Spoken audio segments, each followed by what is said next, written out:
let's move on to. I got a call right here that I really want to take. We got Luck in Canada, claims that without God there is no objective morality. I think it's Luke. Luke. Hey, Is it Luck or Luke? I'm sorry. Good. Yeah, Luke, it's okay. Like the Sorry. Worker, or the guy who wrote the Gospels. Right on. So it's the same name. We have a claim today without God.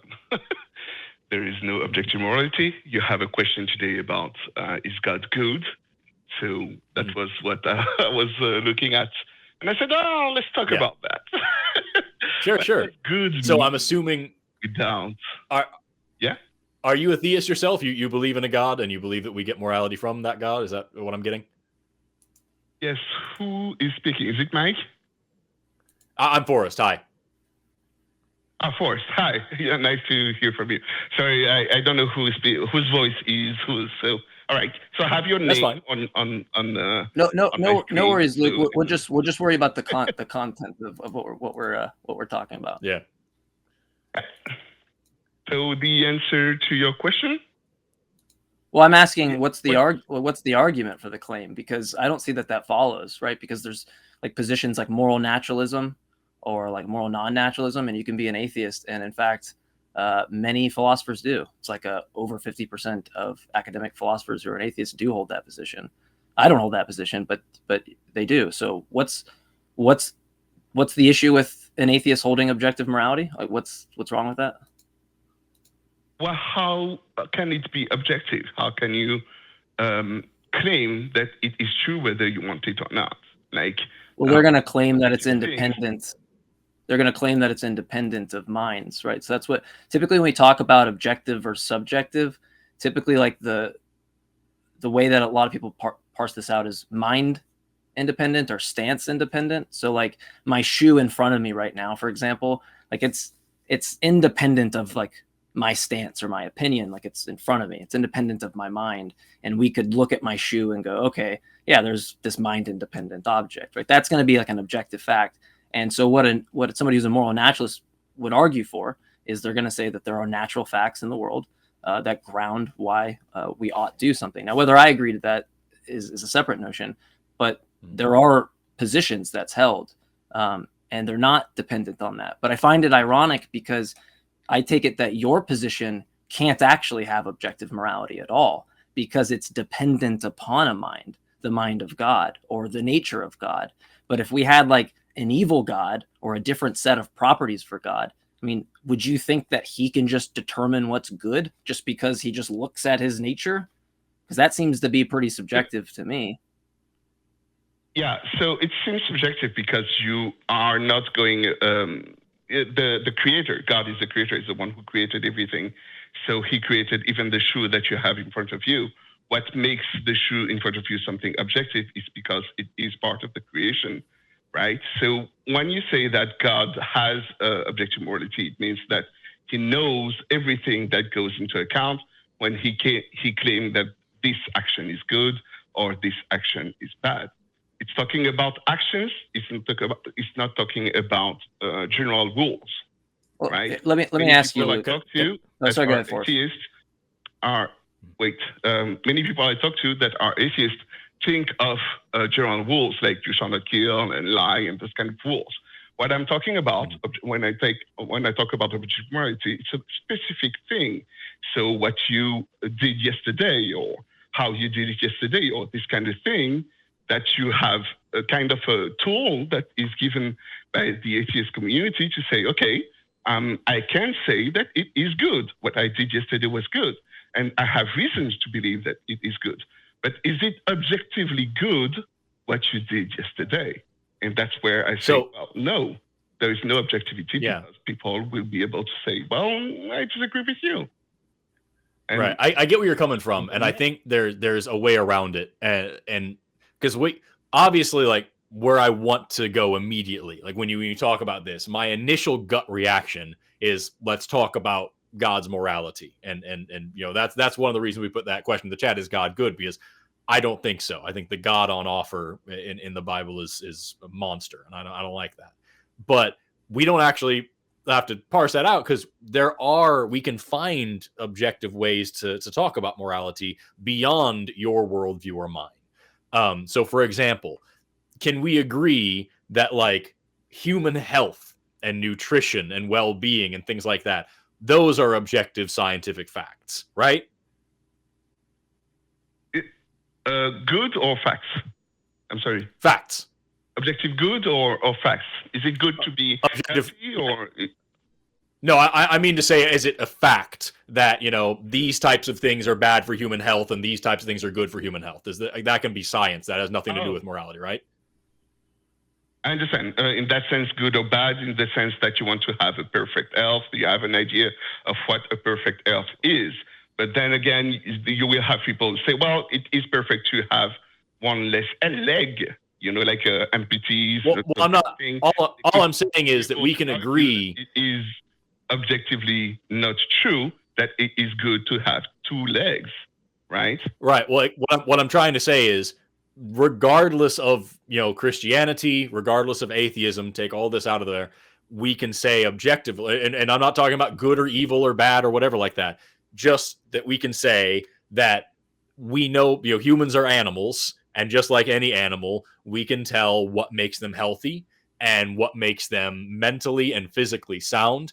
People are going to have different preferences. People are going to have different desires. There are some people who genuinely want to have parts of their body removed. That's all whatever. I'm talking about just as a standard template, objectively, we know apples are good to eat and rat poison is not. And we can just say that despite the many, many exceptions to those rules, right? So if we can base objective facts around human health and well-being, why can we not then attach a moral argument to that and say, we know for sure that these things hurt people either mentally, physically, emotionally, whatever. So those we're just going to call bad. And these things are beneficial to all society. And then we're going to call those things good.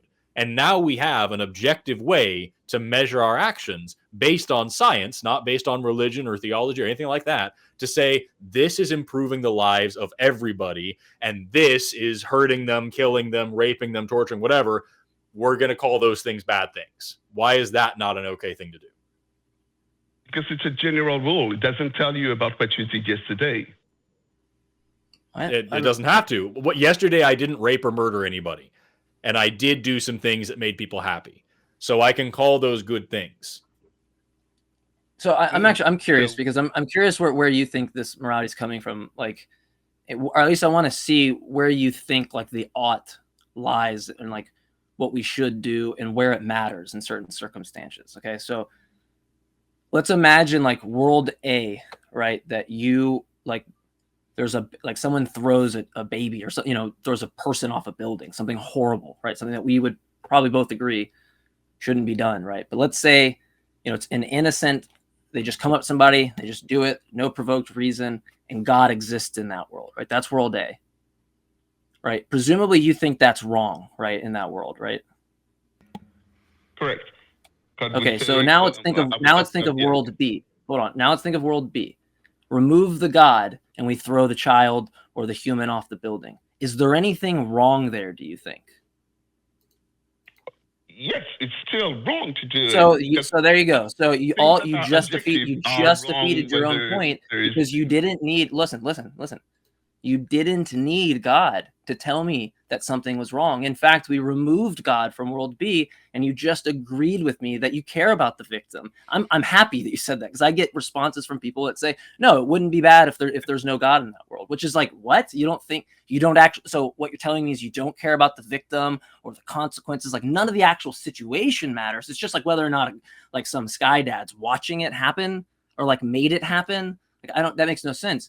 But you just agreed, you deflated your point because you just agreed with world B. There's no God in that world, and you agree there's some morality there, and you think it's wrong. Now, whether it's objective, me and you could come to a different argument about, but you don't even need God for you to be moral. I think that's enough, right? Couldn't you still make claims about what you ought to do and what you ought not to do? General. You have to pick a specific one, more specific, something about yourself that you did yesterday. This is where we cannot have objective morality. It's not about general rules, babies, hurting babies, killing someone, those kind of rules that we all agree on Earth right now. I hope so. Like most of us agree that it is bad. So I'm is talking that, about sorry, listen, is that predicated on a God? Is that are not sure? We are not sure if it's good or bad. So like, Luke, is that, because when you keep saying that, when you're saying something's wrong, it doesn't sound like what you ought to not do is coming from a God, because you agree, right, that there's no like actual imperative in world B where there's no God. You just still think it's wrong. Or I'm sorry, you still think there is an imperative. You still think it's wrong. We shouldn't do that, right? So I'm not understanding like what it matters to even argue for some like objective notion when you agree like your standard doesn't even apply what you ought to not do, right? You just agree with that. Right. Am I off? Yeah. Heard a beep. I heard him. Am I off the show? Yeah, you're back. You're back. I guess I'm not understanding, because it seems like okay. Like so you want to say atheists can't have objective morality or something. But okay, maybe I don't. I'm a moral anti-realist, so I'm not really convinced that there's moral objectivity in the first place, right? But I still think we can, like Forrest said, right? We can. If you don't want to be part of the goal of society, or you don't care about well-being, well, then you know what you ought do, right? But that's not the case for most of us. We know we live our lives in such a way where we do want to do things in virtue of some goal, and we generally agree upon these goals. So you don't need any objectivity there to know that I shouldn't throw something off of a building. You don't need any of that. All you need is just experiences that come from your actual your life, right? Conferring with other agents in the world, living in a society, seeing if you agree with those laws, and saying like, well, why would that be wrong? You don't need to invoke the God there. So what I'm trying to tell you is that if you agree in world B that there's no objectivity, in that it's still wrong to you, why do you need anything else? You think it's a wrong action. Why do you need it? Why would you even care if it's objective or not? You just agree. And you don't need God. Wrong. That's why I care, because how do you know wrong? How do you know you're not now? Like what makes you think that you are moral today? To know if it's good or bad. So there are cases where the morality is more vague than throwing out someone out of a building. But in those cases, you have some kind of gray area. You're not sure if it was really good or bad what you did. But if there is God, you will be able to have the correct answer, the objective good or bad thing. You will know if do you not God, you will never be able to know if it's really good or bad. You literally just answered. Let me be more clear with what I'm asking. Is that you? I understand what you mean. I think I do. I think I understand where you're coming from. What I'm asking is, how do you specifically know what's right and wrong? Because you said that it's because God has this objectivity. How is that communicated to you? How do you understand when they're in the moral gray areas what's a good and a bad thing to do?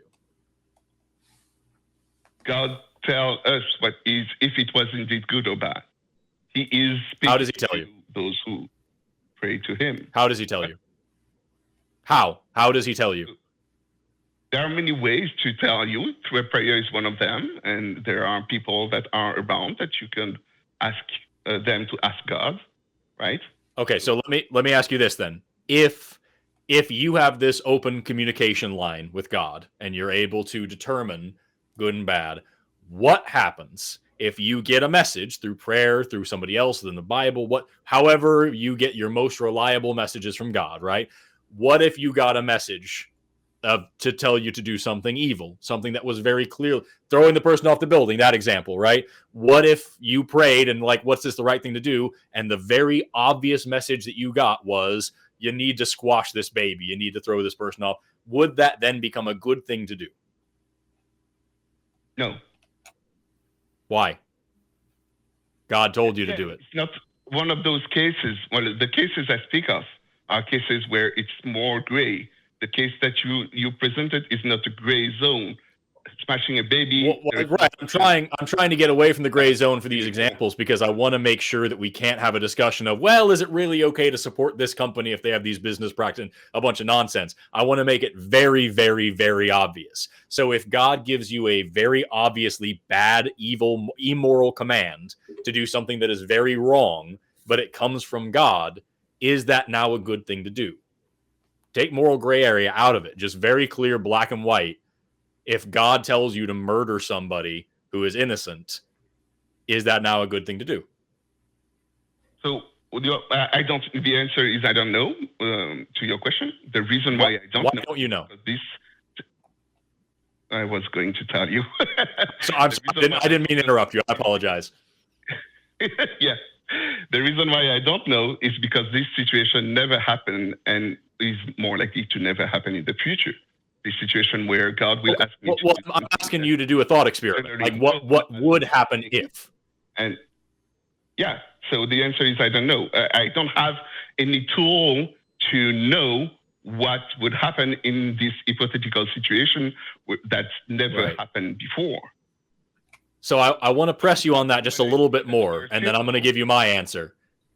But like, I want to press you on that just a little bit, and if you still give the same answer, fine. But like, I know I've never been able to flap my arms and fly before, but I know what I would do if I could do that. I'd be all over the place. It'd be amazing. I don't have to have witnessed that to know how I would respond to it. And I also, you know, my wife has never asked me to rape somebody. She's never made that suggestion. But I know that if she did, I would tell her she was crazy and I would say no, and I would absolutely refuse. So why is that difficult to do with God? If God gave you a command to do something hideous, why is it difficult to now say, I don't care what he says, I know right from wrong for myself, I'm not going to let that happen? If God asked me to draw a square circle, right? So that would be something that he asked me, and then I drew it, and then people say, well, that's not a square circle. I would be like, what? Okay. That's an impossibility. Yeah, murder is possible. To know what would happen if God asked me to do something bad. There is nothing to base my knowledge. What if I know what a bird looks like. I know what flapping my arms looks like. I have these kind of examples of what looks like. That's why I can say what I would do if I were able to fly when I flap my arm. I know what it looks like when there is someone being raped. That's why I can say that's what I wouldn't do if my wife asked me to rape someone. I have examples. Right. Ask me, Luke, what if I asked you? Take God out of it. What if I asked you to do something evil? You know what I look like and you know what the ask looks like. If I asked you to go rob a liquor store, would you do it? No. Okay, so then just replace Forrest with God. It's a person asking you to do a thing. Would you agree or disagree to their ask? Would you say yes or no? You are not God, so if a person, I would say no, because God would tell me that I shouldn't do it. Why is there a disconnect here? Why is it difficult to say if God asked me to do something shitty, I would say no? Just because it's never happened before, you can understand it if I give a hypothetical. If anybody else asks you, you can understand the hypothetical. So just go with the hypothetical. Replace me with God, and it's the exact same question. What changes in your mind? Why is that now a difficult thing to answer? I cannot replace you with God, Forrest. You're not perfect. All right. Look, so if God asked you to do something evil, you genuinely can't even imagine what you would say? Look, if you can't answer it, we have a lot of Luke. If you can't answer directly, Forrest tried to ask you a bunch of times. We're gonna have to move on to other callers because we have a lot of callers. We want to get to them all, and we were just hoping we're not going to progress if you're not going to. If you're just going to be like, I don't know, then that's where we're at. I mean, clearly it seems though to me that like when you talk about a God giving some reason that something's wrong, it's going to funnel to him. It's going to be part of his nature or his mind. And if he's telling you ought do this thing, right, then by your standard, you should do that thing because it's a mind-dependent, subjective morality. That's why I said at the beginning, you don't get objective morality unless God has a reason that he thinks homosexuality is wrong or something like that. And he looks in the world, right? Not like my nature tells me that it's wrong, because we can just think of another God where the nature thinks that same thing is good, right? And how do we actually identify or distinguish which one is determining the good objectively? Well, it's really easy. They're both determining it by just looking at their nature or the properties they have, which doesn't make it good. I mean, you should be obligated to say yes in that circumstance if you really think that's the objective morality, and you should say no, right? If you're just agreeing with what you said about the initial thought experiment I gave, which is that you still think it's wrong absent God. So I don't really, I guess I just don't really see the disconnect as Forrest pointed out there. But we appreciate you calling, Luke. We're gonna we'll move on to other callers. Try to get. I would like to say before we drop Luke. Oh, sorry. I do want to point out. Oh, did you already let him go? Sorry, yeah. Sorry, I wouldn't try to get all these callers. But go ahead. Luke, I just want to be very clear. If you're still, I hope you're still listening. I just want to be very clear. If anybody, and I can say that blanket statement because I can do that with my brain, go to hypotheticals, right? If anybody asked me to, rape somebody or murder somebody or do something hideous, I would say no, fuck you. I don't care if it comes from my wife. I don't care if I did believe in God, if I got some voice out of the clouds that says you need to go commit genocide, my answer would be no, because I'm a good person and I can be a good person all by myself. I don't need permission from anybody else or instruction from anybody else. I think that you are the same way, even if you don't want to broach that with yourself.